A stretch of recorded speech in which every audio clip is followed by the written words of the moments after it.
All right, we're live here between Huntington and Wantagh at Little Nassau, Suffolk. Action, two great public school programs fighting to get better. Corey Winkoff sitting alongside Aaliyah Jones. Howdy, howdy. Aaliyah, StonyBrook, Seawolves. How we doing? We're doing good. We're a little bit, well, we're quite a bit over halfway done with the day. All the teams that have showed up have really showed out and have responded well to this very high-level atmosphere. So I'm excited to watch this Huntington team. I've heard a lot of good things about them. So a lot of good talent, right, on the field here throughout the day? Absolutely. What are some struggles that you've noticed out of these high school players as they play the they're playing kind of, in kind of like a college style pace, with the shot clock, and it's a little bit faster. Obviously, there's not as many draws, but what are some things you notice that, the players struggle with, but obviously it's a good learning experience because they got to grow from those mistakes? Absolutely. I think that the biggest thing with a lot of these teams that have come out here today is really just valuing the ball and not getting so frantic. Obviously everyone has this urgency, and that's a great thing, but also, taking that with a grain of salt and being like, okay, I'm going to take care of the ball. I'm going to value it, and just really limiting turnovers, right? Forced passes, errant passes, just making sure that you're connecting on all levels. I think that's something that a lot of teams have kind of struggled with, is just valuing those possessions, so then you can have, a very effective, possession on offense. No doubt. Yeah, I think the balance between playing fast, and playing within the shot clock, but also valuing it is something that has a learning curve to it, right? Just playing more, and I think some of the teams that have been in this league and have experienced that are a little better at it. As Wantagh gets two quick goals right there. Nice finish from number 25. And that's going to be Isabella Sandoval, the Binghamton commit. That ball's going to go out of bounds and go back to Wantagh. And how about defensively? Have you noticed that, there's anything that some of these players have to get used to a little bit as they kind of just deal with a little bit of a faster pace and teams coming at them a little bit quicker? Yeah, I mean, honestly, all of the teams that have showed up today have really just had this, again, urgency. And I think especially on the defensive end, the rides are really looking quite organized and well, put together. You're seeing a lot of double teaming. You're seeing a lot of, nice stops on the defensive end in both transition and in settled offense. So it's really great to see. But, yeah, I think, defensively it's just being patient, right, not cross-checking, and just having that composure.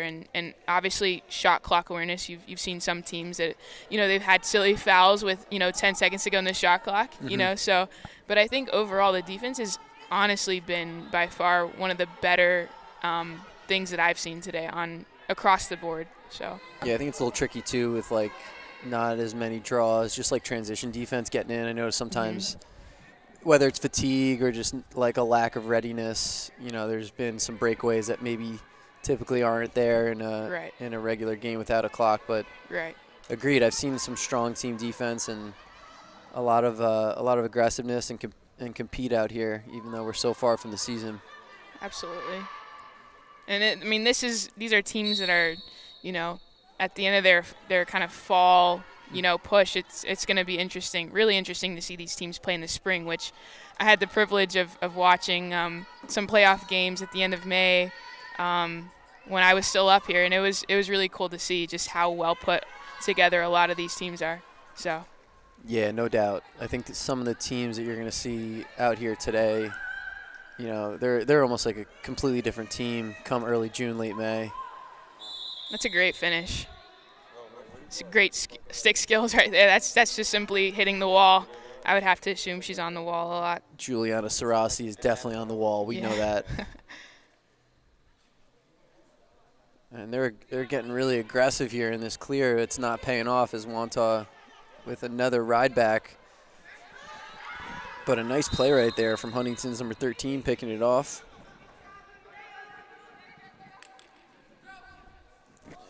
That was Kyra Larson on the interception there, and Huntington's going to get a possession.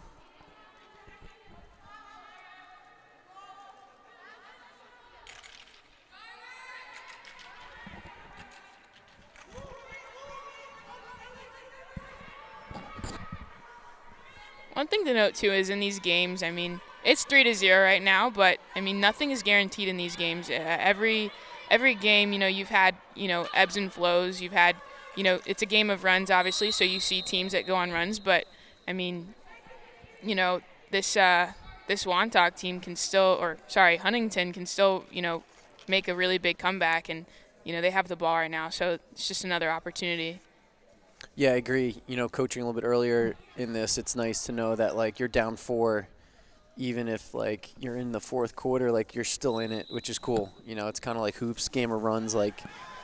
Absolutely. And as you just mentioned, Aaliyah, Huntington gets on the board, and then, before you know it, they're right back in it. They get fresh midfield on, and they're good to go. Yeah, that was Weinstreiter, Jolie Weinstreiter. Nice finish midfield, from Jolie. 2026. A little sophomore. She'll be getting recruited. You'll be hearing about her over the next year here. I know there's a lot of 26s out there that might be in the league that weren't even here today because they might be at recruiting, prospect day camps and going to visit colleges. So it's definitely a unique time for that 26 class because even though they're not interacting with college coaches verbally or through online, forms of communication, they're still trying to get on these coaches' radar and visit campuses and get to prospect days because as the 25 class fills up, the 26s are next in line. 100%. I think it's important. I mean, I just remember some of the greatest coaches, the coaches that recruited me in high school. I developed relationships through, being coached by them. I think, being coached by, a collegiate coach is a great experience, let alone, potentially a coach that is looking to recruit you come September 1st. I think that's super huge. So. And what are some ways that you developed those relationships with the college coaches and, like, where did they start in your experience? For me, I think some of the biggest relationships that I developed was there's a camp in Dallas. It's a Dallas Lax hangout, and started going up there around my sophomore year with a bunch of ballers, Charlotte North, Meg Carney, a bunch of big names, Rachel Hall. And, we'd go out there every summer and, 2-3 summers deep, I was close with, some great coaches. Probably by far one of my favorite coaches was Reggie Thorpe. He's just a great guy. Shout out to him, he's at Florida now, but, it's huge just getting to be, getting to know coaches on a deeper level. It really shows you just how big the game of lacrosse is and, just to value relationships. So. Yeah, well, it's cool that someone like yourself who's from a non-traditional area down in Texas, just not only do you have a great opportunity where you're at now, but you had opportunities coming out of high school, and there's ways to get in front of those schools, whether it's a showcase or you have to travel to the East Coast to go to a tournament, and jump on an all-star team. So it's cool to see where the game's going. Absolutely. Also shocking that StonyBrook's grabbing a girl from Texas. What's going on here? I thought you guys were 99.9% Long Island. I know. It's crazy. I think he's got a soft spot for Texas. Yeah, definitely. I think you got someone on Maryland on the roster now too, right? Yes, we have Avery Hines. She's been on the roster for a couple years now, and she's actually going to be an incredible backer this coming year. She's, kind of was under the radar for a little bit playing under Haley Dillon, but, I think this is her year. So Love it. Yeah. Got some big shoes to fill. Mm-hmm.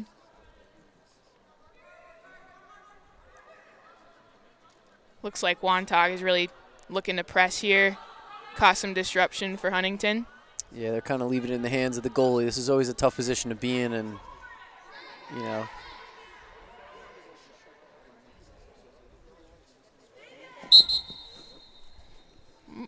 almost took out our cameraman.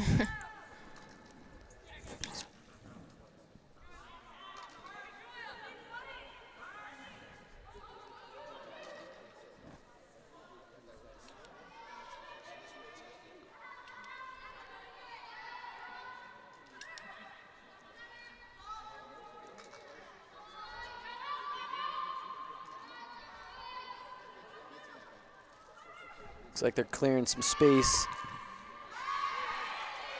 for Diglio, but that's going to be a nice save right there for Huntington's goalie.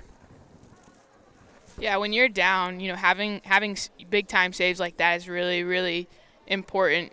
Just in changing the momentum and then obviously helping your defense gain that confidence. It's really, really important moving forward as we have 9 seconds left in this first half, but Obviously things don't look like they're going on Huntington's side, but that save could really be the start of something really, really important moving forward. Absolutely. It all starts with that one play. And the ball's loose here on the opposite side of the field, and Wantagh kind of controlling the ground ball battle right now as Sarasi picks up the ground ball. Sarasi, of course, one of the top midfielders in Long Island. Great finish.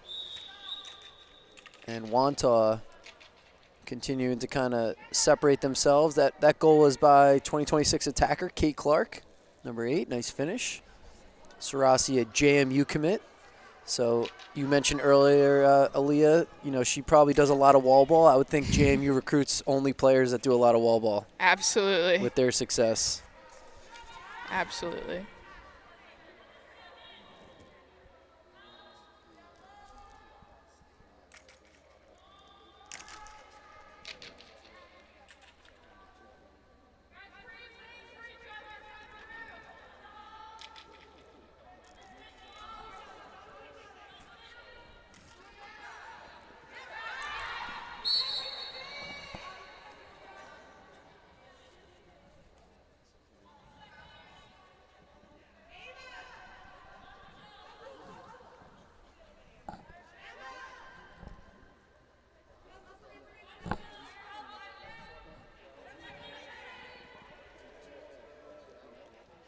Huntington getting some fresh midfielders on.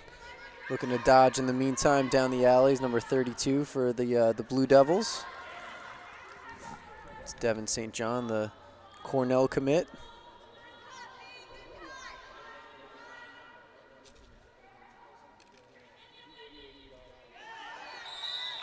And Devin just powers her way through and gets Huntington's second goal of the day. And we're back to the draw circle. We're doing a draw every 4 goals, so gives our girls some opportunity to work on that draw play, but also work on a lot of riding and clearing as well throughout the game, which you saw a lot of. I think interestingly enough, Wantagh on the defensive end, they're being a little more passive. You see them kind of almost hugging the 8 a little bit more than a lot of the teams we've seen today. So, maybe this is a potential for Huntington to really capitalize and be a little bit more assertive on the offensive end of things. No doubt. Definitely starts with the ground ball battle here. And Wantagh definitely has the edge on those 50-50s as Kylie Connors picks up a tough one. But like you said, if they can just get those possessions and get that ball on the ground like they do here. And a key thing about slowing a team up here in the riding game is that shot clock's ticking away and it's less time to get into your offense here as Wantagh works the ball down the side and through X. They're going to attack right away and they're going to finish. And Sandoval wreaking havoc down there in the offensive end. Nice finish top side for the goal.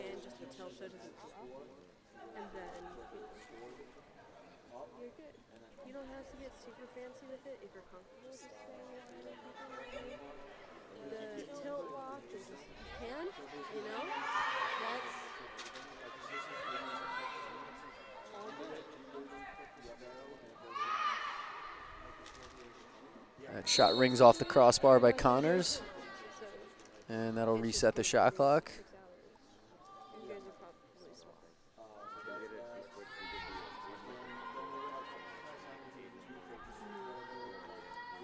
With how you guys try to defend at the college level, Leah, is there any point when in a possession where you guys are being passive, heels on the 8 and trying to sit back, or do you kind of have a different mentality out there as a team? Oh, no, it's full throttle. Until we have that ball in our possession, it's full throttle. We don't, at least our goal is to not let up. If anything, as that shot clock is ticking down, it just gives us even more reason to keep going full force. So I think that's one thing, that kind of distinctivizes, the mentality of college, athletes, particularly at the D1 level, is just, keeping that composure and then mentally saying, okay, well, yes, we've maybe had stops in the past. This is this set, right? And we have a potential to, really have a good set here. So just kind of having that amnesia and also being humble as well, because, it's easy to be like, oh, we've got this, right? We're the #1 defense in the country or whatever. I think it's really important to just have that amnesia. Mm-hmm. Yeah, no doubt. Definitely, it's nice to kind of control the game and how you want to play versus sitting back and let the other team initiate and take advantage. And that shot on the back pipe goes just wide, and it's going to be a violation. Ball back to Wantagh as Huntington looks to get. They got an army of players moving in and out right now. Yeah, Huntington with a considerably young roster here. Definitely holding their own as they look to push. You got some 7th graders. You got a ton of 8th graders on this roster. Definitely one of the younger rosters we've seen in the varsity division today. Absolutely. We had a yellow jacket. I think Friedman was a bunch of 7th graders going up against St. Anthony's. So. Those girls are good. Yeah. They can play. Hey, you love an underdog battle. I love underdog battles. So. Yeah, and I think, regardless of the score, you just mentally for any player out here that might be playing a girl a grade 2, 3 grades above her, just to get used to playing, at this speed, at the physicality that this game is played at the next level. It's a good learning curve for everybody as Huntington gets another one on the board and they're hanging around. Absolutely.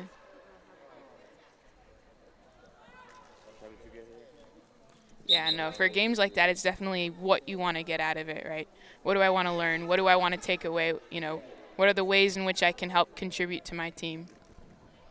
Absolutely. I think this league as a whole is all about, taking away different things for different players and different teams depending on where they're at. You got teams that are coming back from winning a state championship and they graduate some seniors, so it's like, all right, who's going to step in and fill those shoes? And you have other teams who have a fresh coaching staff and, they're doing everything differently, and they got to get used and acclimated to how to play in a different way. And I think it's cool to see where these teams kind of start and where they end up. Not just this winter, but like you said, towards the end of the spring.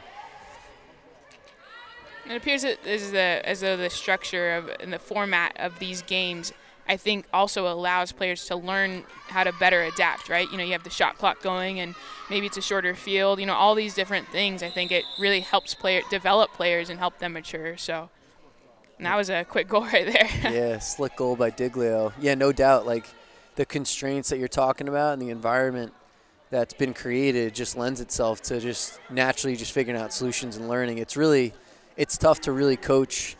And kind of manage a game like this when it's just up and down, back and forth. So it does leave it up to the players, like you said, to figure it out, which I love because that's when learning really occurs. Absolutely. Sandoval, look at the speed there. And just buries it. And we're going to head back to the draw circle with 1 minute left here in the first half. Wantagh up 9-3.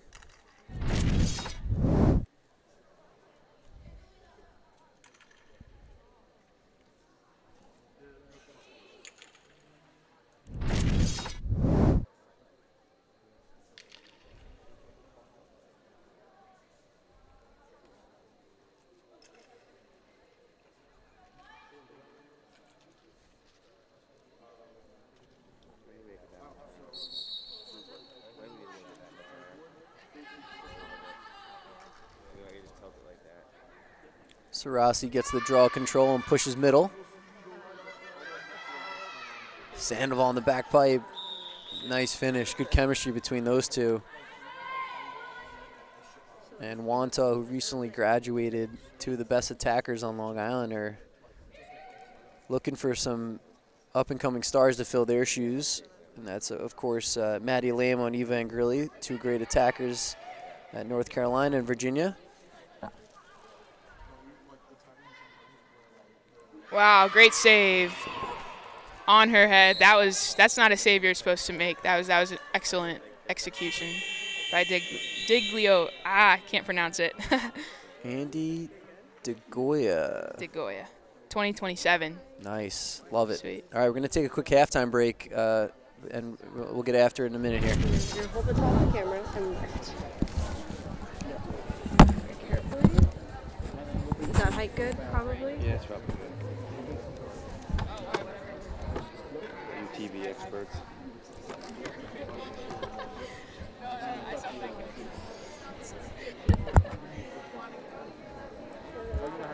You need to learn how to do TV things. Yeah, I should. So I could get a job or anything. You can let go. And then I will recenter it because... Oh, actually I'm pretty good at this. So the bubble, you want to keep the bubble in the center and then this is the bubble. Yep.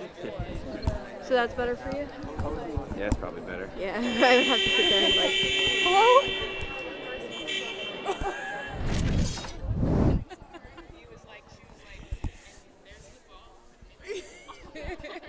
Again, 7 o'clock in the morning.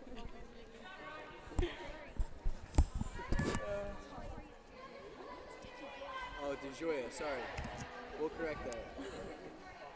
I said DeGoya, like the beach. Sorry, Mrs. DeGioia. We're good to go live. I had to correct Mrs. DeGioia's daughter's name.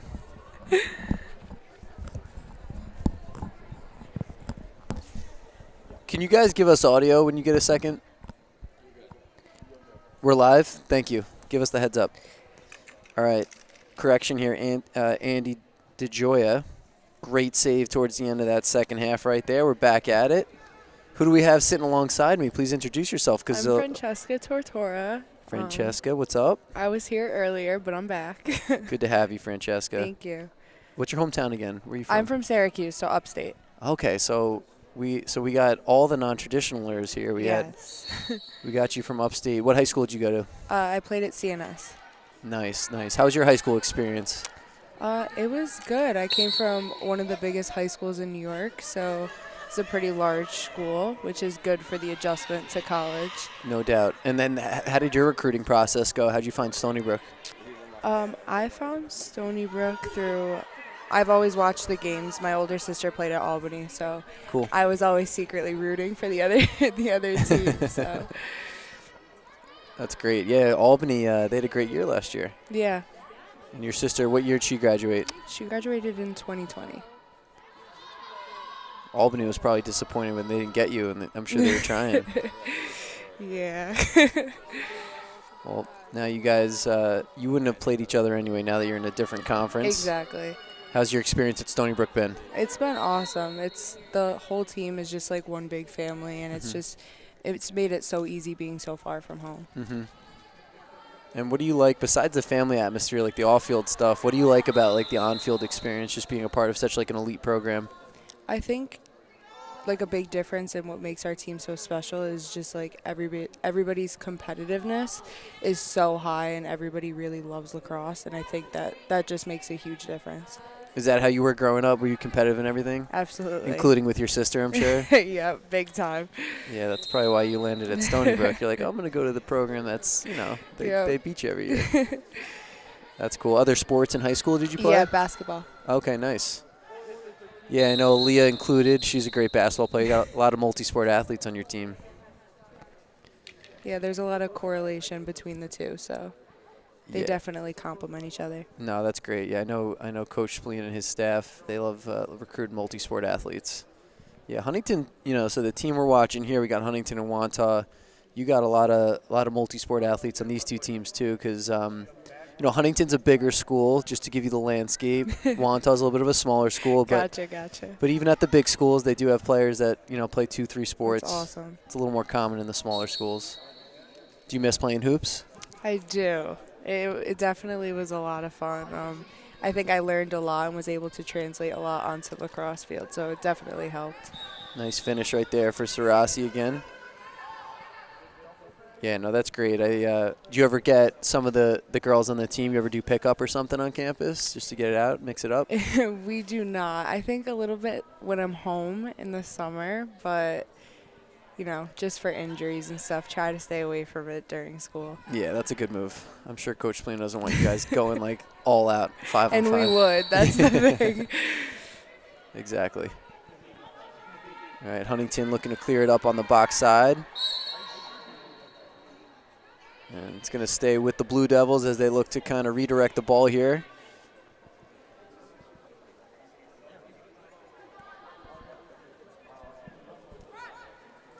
Nice job by Riley Murtaugh, looking to clear it here. But Wantagh swarming here on the ride. They're making it really tough. Wait's going that way, sir. Unfortunately, they're going to run out of time here with the shot clock. I'm not sure if the refs recognize it, though. They're going to let them play. We talked a lot earlier just because you are in an indoor and a lot smaller spaces, so it's important to try to clear the ball as fast as you can, especially with the shot clock. When you guys practice in here sometimes, are you using the shot clock, or are you just kind of going up and down? Absolutely. Yeah, that's awesome, having that as like a, just kind of up there in your face, always being able to see it. Keeps that fast pace going. Yeah, and what does a StonyBrook practice look like, from your perspective? The beginning's a lot of stick work, but it's definitely not the same thing every day. It depends, if we're got a lot of mileage the day before, he definitely adjusts our practices, which is awesome. So. So after you guys do stick work, are you moving into a lot of like transition style stuff, like odd man drills? Yep. What position do you play on the field? Attack. Did you also play attack in high school too? Yes.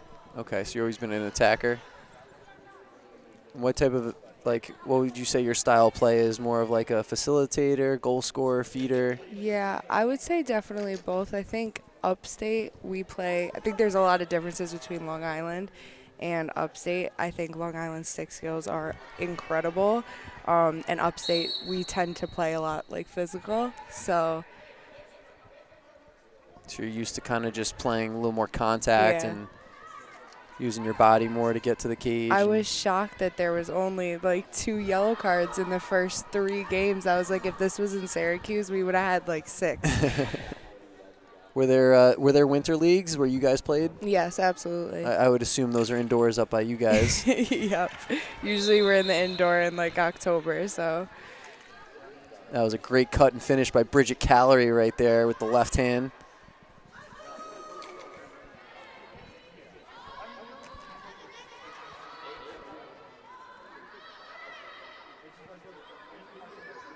Wantagh is going to slow things down, even though they do have an advantage here. Good take and great save. And Huntington's got a new goalie in net for the second half. I believe that's Juliet Johnson in there. Yes, it is. The just an 8th grader.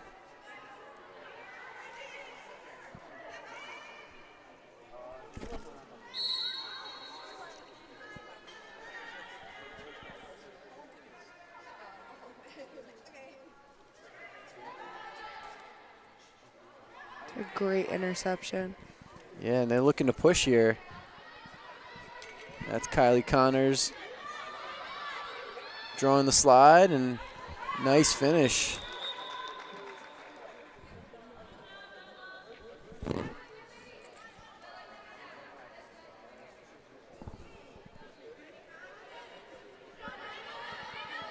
that goal was from Ella Doyle on the previous possession, and that one goes off the pipe. And Wantagh is going to fight for the ground ball on the box side, and Huntington comes up with it.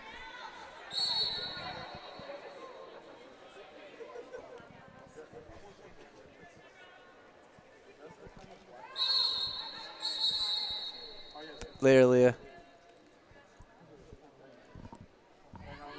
All right, we're 12 minutes left here in the game as Huntington looks to redirect the ball.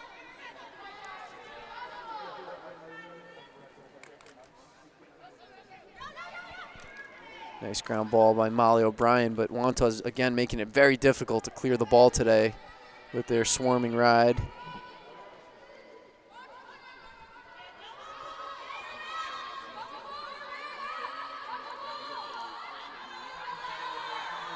And Huntington with an extra girl looking to put a little more pressure on the ball, but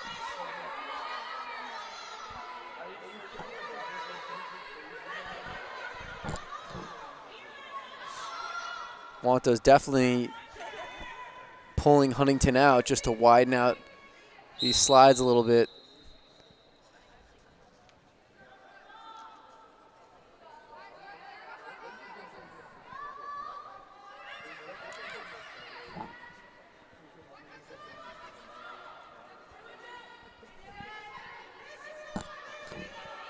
And with 10 seconds on the shot clock, Wantagh's going to have to make something happen here.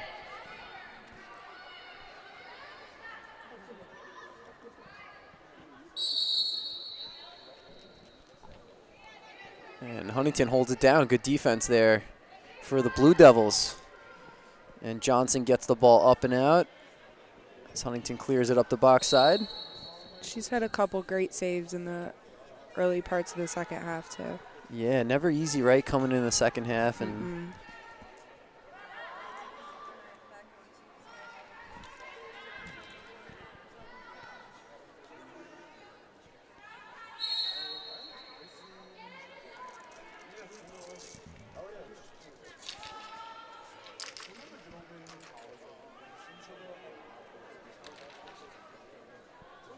looks like Huntington's going to work that ball behind.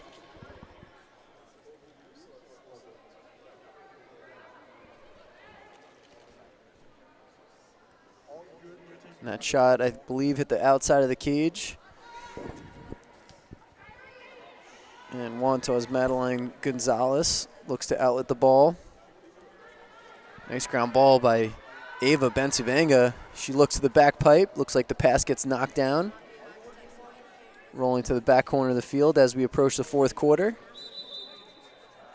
And it's going to stay with Huntington.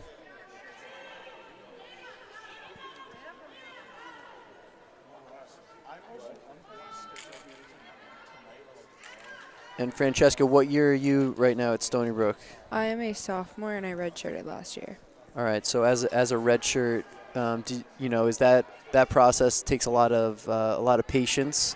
What's something that you learned in that year where you maybe didn't necessarily get to play a lot on the field, but you were still obviously a huge part of the team and you were a part of the experience? Yeah, I think that you kind of just have to find your role. Even if you're out and you're injured, you still are a part of the team and have to find a way to contribute. And then I think personally, I mean, we've seen on the roster a couple players not being able to play due to injuries, and I think it's just important to – it's hard as athletes because we're so used to going 100% all the time, but you're forced to kind of take it day by day and, really focus on, getting back to it and still being a great teammate at the same time. And relying on your teammates, too, to support you, and I couldn't have done it without them either. So. Yeah, so you feel like it gave you the ability to be more focused, but also lean on and develop relationships with your teammates because you couldn't really do certain things for yourself. Exactly. And then how about as like a freshman, now a sophomore, on a team with girls who are a year or two, maybe 3 years older? Like, how do you get yourself acclimated and, just used to playing with older players as some of these girls are 7th, 8th, 9th graders? I think it's honestly hard not to be able to do that, especially with the teammates that I have. I mean, we have great leadership from top to bottom, and I think we have awesome personalities and girls that just make you feel comfortable, and I think that's definitely a huge factor. Awesome. Nice finish right there for Wantagh's number 8, Kate Clark. Yeah, leadership definitely a huge part of getting the younger group on any team involved, which, definitely goes unnoticed with some of the more successful programs such as StonyBrook. But leadership definitely, it takes time, right, to build that culture and be a part of that. Did you kind of get that sense, too, when you were visiting and getting recruited by StonyBrook? Yes, absolutely.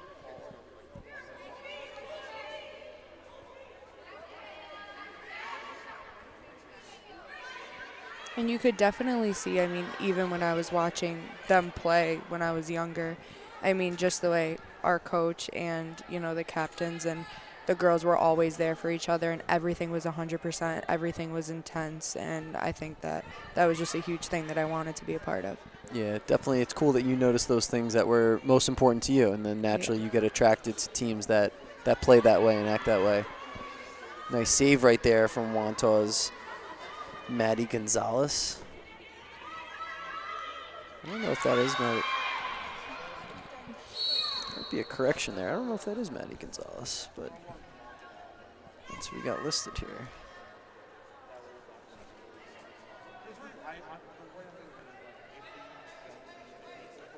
All right, ball's going to go back to Huntington here.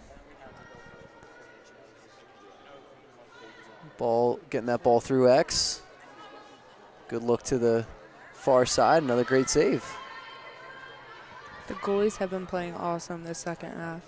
Yes, absolutely. Really good goalie play here throughout the day, but like you said, especially here in the second as things start to heat up a little bit with 5 minutes, a little more than 5 minutes remaining in the game.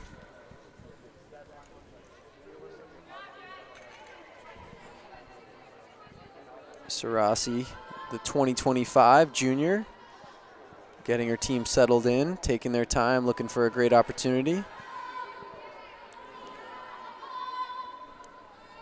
I think the Winter League is such a great opportunity for the younger players to kind of get acclimated and, you know, start to kind of gel with the older girls, and gives them a great opportunity to show the coaches what they can do before the preseason. Yes, absolutely, absolutely. Would you say there's definitely like a little bit of a mental hurdle too, just getting used to like playing at this level? Yeah, absolutely. Gives them an opportunity to get comfortable before tryouts and, you know, kind of gel with the girls and get used to their playing style. It's a huge, you know, difference from level to level. So yeah, I think it's really important for, you know, coaches, which there's a lot of great coaches in this league, but especially players, not to lose perspective on like what success looks like in this league. And again, for some it's, all right, maybe they want to win this league, but for most it's getting the younger players like eager and excited and comfortable playing at a super high level, like you said, before Absolutely. tryouts start or before anything starts, as a couple players race by. Yeah, so in a couple minutes here, the next game we have is going to be Long Beach versus Comac. Long Beach, a Nassau County Class B program. Comac is a little bit of a bigger Suffolk County school, so we got another Nassau-Suffolk matchup. And then after that, Miller Place is going to play the Excelsior freestyle team. So that's a collection of really good players from around the country. And then that's going to do it for the girls' games for the day. And then the boys will start up a little bit later tonight. So we only have a couple girls' games left. All right, Wantagh looking to put a lot of pressure, Huntington looking to put pressure on the ball with a little backer and cause a turnover here with about 3 minutes left in the game. They're down 9, just looking to climb back and shorten this deficit before the game ends. Also a good opportunity just to work on playing a little more pressure defense versus sitting back and playing man-to-man. They are up a girl, so it makes it a little easier. And they do a nice job getting a violation and getting the ball back. Yep, looks like when they're man up, and they did a couple minutes ago too, that they went into a backer, so that girl that's on ball can apply as much pressure as she can without, you know, having that support behind her from her teammate if she gets beat. Definitely, and I think sometimes too when you're up a girl, it just makes it a lot clearer with how you should pressure the ball and what that should look like and where the positioning of that backer should be and where the help should be on the backside. So again, just a big learning experience for a lot of these teams.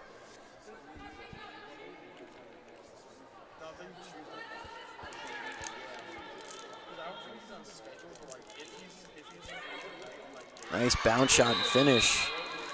That's going to be Huntington's number 31, Kaylee Bender. She's a senior attacker.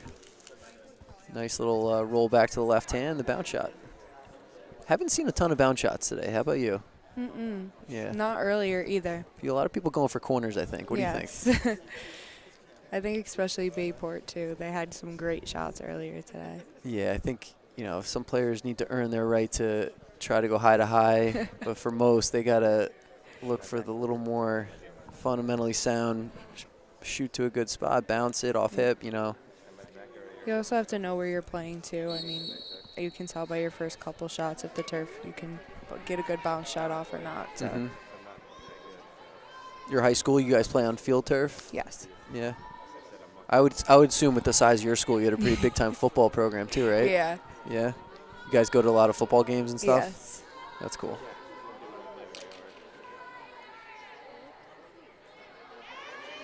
Did you go home for the holidays for Thanksgiving? I did. I have some more physical therapy I have to do over winter break, so I'm going to be staying with Francesca Nice. in Huntington Love a lot over the winter, so that'll be fun. Get to go into the city a little bit. Are we going to be healthy by season, we think? Yes, hopefully. All right, good. All right, Wantagh with 10 seconds here on the shot clock, attacking from the elbow. Nice little split roll. What a save by Juliet Johnson. Again, the 8th grader stepping in and doing a great job here for the Blue Devils. It's awesome to see both the teams playing till the buzzer and not giving up no matter what the score is.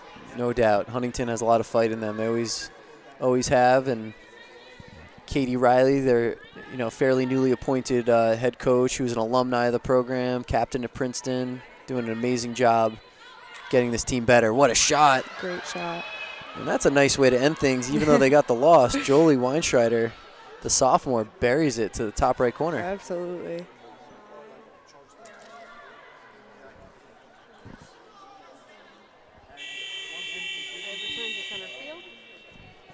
All right, that's going to do it. We're going to take a quick break here before we get into the Comac Long Beach game and Wantagh with the W over Huntington, 15-6.